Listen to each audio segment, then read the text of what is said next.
Hello, my name is Noel Scherer. I am the manager for retail and e-commerce here at LouElla Wine, Beer, and Beverage, and I welcome you to the May 2023 installment of LouElla's Wine Explorers Club. We hope you're enjoying the club so far, and I think you're really going to enjoy the selections we have for you this month.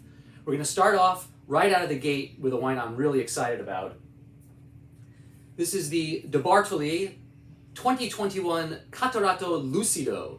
This was a wine that I was really psyched to see was available in the North Carolina market, even though in just some very, very small quantities. De Bartoli is the leading family making Marsala in Sicily today. If you're not super familiar with Marsala, it is a traditional fortified wine made on Sicily and the islands around it. Probably most of the Marsala you've seen is in the grocery store with the cooking wines. Pro tip, don't ever drink those. They are not good. Marsalas are delicious, rich, sort of caramelly dessert and after dinner type of drinks, but you've got to get a real one from a true estate like De Bartoli. The ones at the grocery store are gross, fine to cook with, but don't drink them. The De Bartolis started their estate back in 1984. Marco De Bartoli was a former professional race car driver. Can't make this stuff up. But he was originally from Sicily and looked around and saw that the tradition of great Marsala production had really fallen apart, and it was just a lot of mass-produced wines like the ones you see at the grocery store for cooking.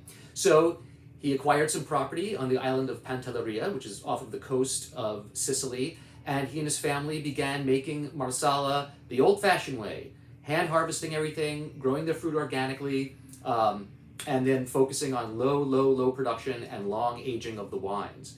The soil here in Pantelleria is very volcanic, just as it is in Sicily on the island, on the main island, specifically around the Etna volcano. Now this wine, the Catarratto Lucido, is not a Marsala. It is a unfortified, still white wine made from the Catarratto grape, which for me has the greatest potential for fine wine in whites in Sicily. Again, planted to very volcanic soils, you get this wonderful mineral quality to it, but also this beautiful lightly honeyed note.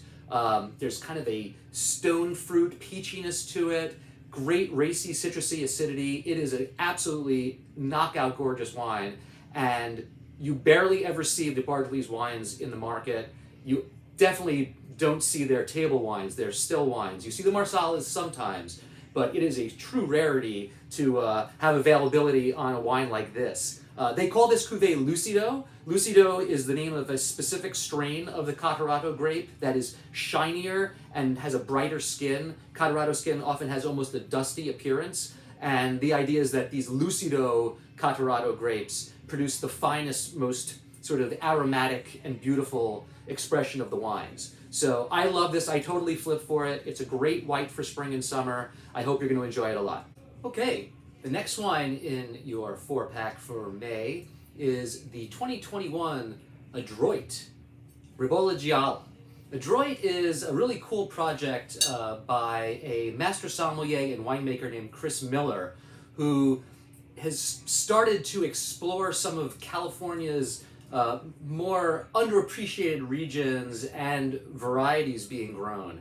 In this case, the grape variety is Ribolla Gialla, a grape that is indigenous and very well known in Friuli in northeast Italy, but in California is almost entirely not worked with at all. In fact, there's only 15 to 20 acres of Ribolla Gialla planted across all of California today. Ribolla Gialla is a very, very interesting grape, produces wines that range in style from totally dry and crisp to sort of richer, honeyed, almost luscious textured wines. This one is done in a skin contact style, so is essentially an orange wine. Now, I'll fully admit, I am not the biggest orange wine fan, but I absolutely loved this one.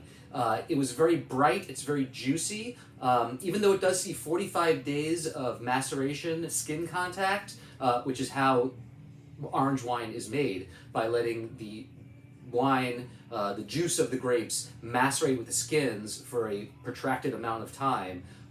There isn't a lot of the kind of funkier, nutty kind of notes that you get in a lot of orange wine. This one is very, very crisp. And even though orange wines do not have the taste of orange to them, this one does have a distinct citrus kind of note to it. This comes from the Clements Hill AVA, or American Viticultural Area, which is in the southeastern part of Lodi. And this is all single vineyard fruit. It comes from a vineyard called the Busalaki Vineyard, named for the gentleman who owns it, and it was planted just in 2015. As I said earlier, it spends 45 days maceration on its skins and is made entirely with natural yeast. So this definitely falls into under the umbrella of a natural wine. It's really delicious, has that great orange wine complexity, but a lot of bright, juicy minerality and zest to it as well. I hope you enjoy it. Okay, our next wine is a red and comes to us from the little-known French region of Saint-Pourçain.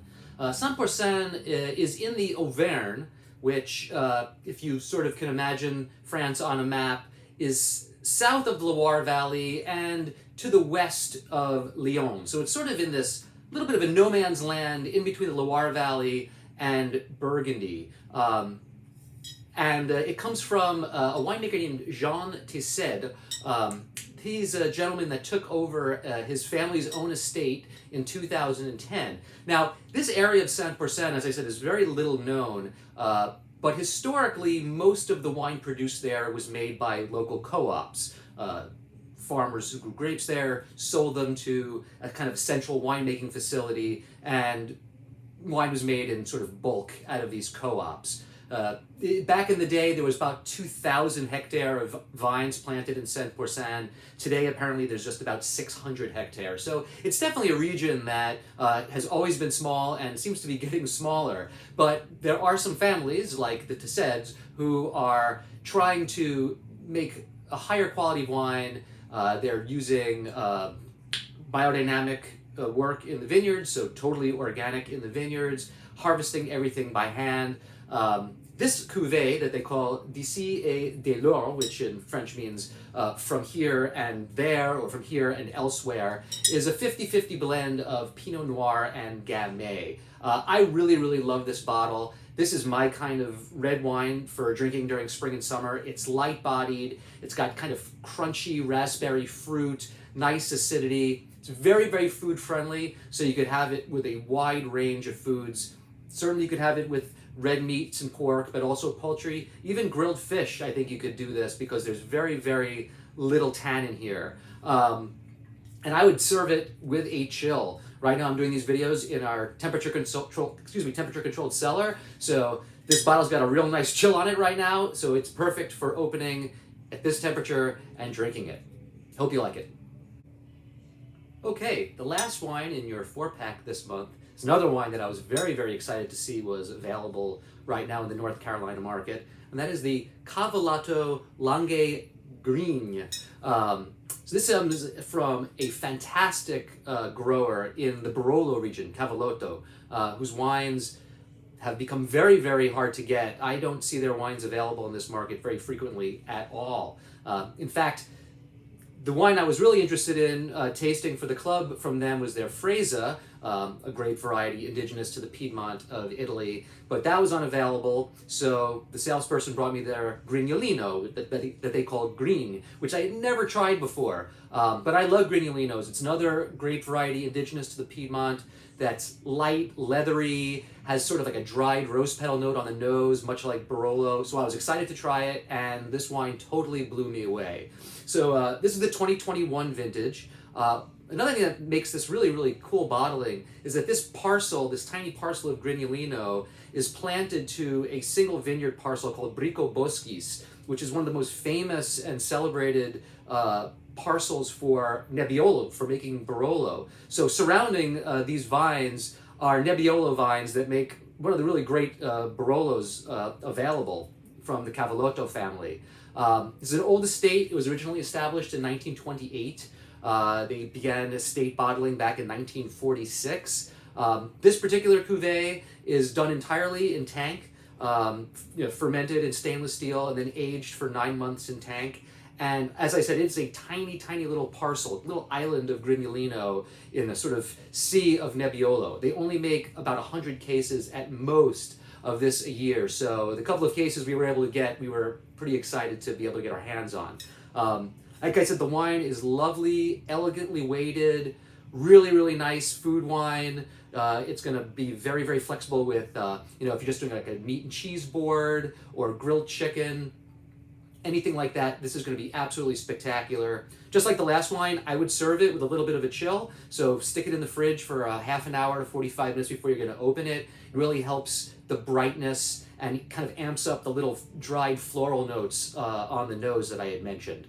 Now, going back, as you all know, as members of the club, you have the opportunity to order more of any of these wines at the 20% off club members discount. So this Cavalotto Green, normal price $32, is $25.60 for the rest of May. The Beriol 100%, that's also $32 normally. It'd be $25.60 if you want to order some more. We've got the Adroit Ribolla Gialla. This is normally $28 would be on the shelf, down to $22.40 in the month of May for club members. And for the De Bartoli Lucido, that's normally $33 retail on the shelf, down to $26.40. So I hope you really enjoy all these wines. The weather's getting beautiful. These are all great wines to open up when you're sitting outside, grilling, or just enjoying the weather. So hope you enjoy the wines. Talk to you soon.